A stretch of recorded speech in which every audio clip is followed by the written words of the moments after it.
So you want to be a freight broker, but do you truly understand the hidden risk in this industry? In this video, I'll cover 5 different areas that have hidden risk in freight brokering. So stay tuned. First off, do you actually understand the freight brokerage landscape and what it takes to find success? If you think about the industry, it's huge. That's why people are drawn to it. In today's fast-paced supply chain, there's always room for freight brokers to fill certain niches, and so it can be very lucrative. There's a lot of growth that's going to happen, especially as we rebound in the economy. There's more and more complex logistics that are happening in this industry, and as a freight broker, you can make easily 6 figures, mid 6 figures, and sometimes even up to 7 figures. And if you really want to scale and grow your business, you can make multiple 7 figures. So that's what draws a lot of people to this industry, is the fact that they can make a lot of money and it can be very lucrative, but it's not without pitfalls. And that's what we're going to cover here today. First off, hidden risk is unreliable carriers. If you're in this industry or been around it, you understand this. As a freight broker, your carriers are critical to your success. And if you're not going through the proper channels of due diligence and what those consequences of overlooking it, it will quickly eat up any profit that you may have had. So onboarding is critical. Whatever onboarding tool you use, personally, we use my carrier portal, Carrier 411, to do some vetting as well, make sure that there's no negative reports out there, and making sure that everything matches up. So when you onboard a carrier, does their insurance match up? Does the VIN numbers match up? Do they have the right coverages? And, just for example, if you onboard a carrier that doesn't have all these things, they can easily double broker your load. They can triple broker your load, and then ends up what happening often,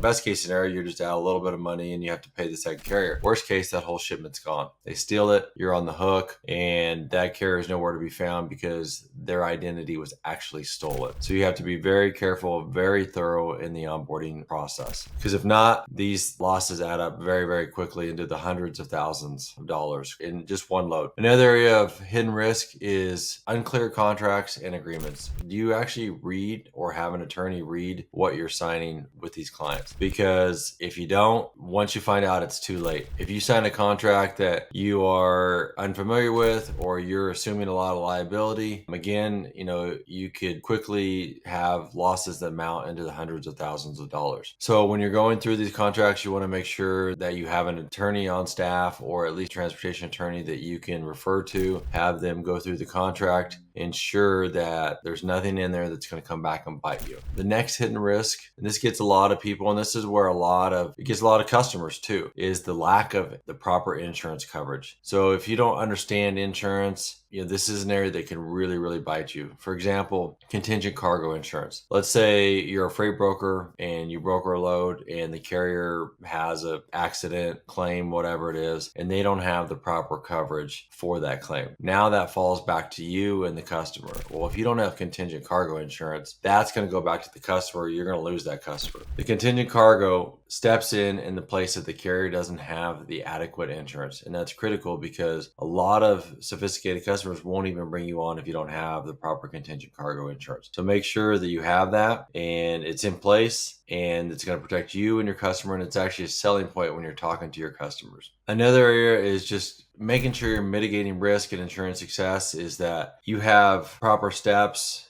for check calls, for any, I call it the spidey sense or a gut sense. Like if you're talking to a carrier, let's say they're a one truck carrier and you're talking to them on the phone, you can hear a lot of people in the background. That's a serious red flag, because if they have one truck, they're not going to have an office full of people. If they're not willing to pick up the phone and talk to you, that's a red flag, because those instances are ripe for double brokering. If they don't negotiate rate and they just accept the shipment, and maybe it's under market, the rate that you're trying to pay, and there's no negotiation involved, that's a serious red flag. So you have to really understand through experience, what are those red flags? How do you identify them? Because if you want to make money in this business, it's all about ensuring risk and making sure that you're mitigating that throughout this process, because there is a lot of hidden risk in this business. One of the last things on mitigating risk, if you're starting your own company, make sure you have a mentor.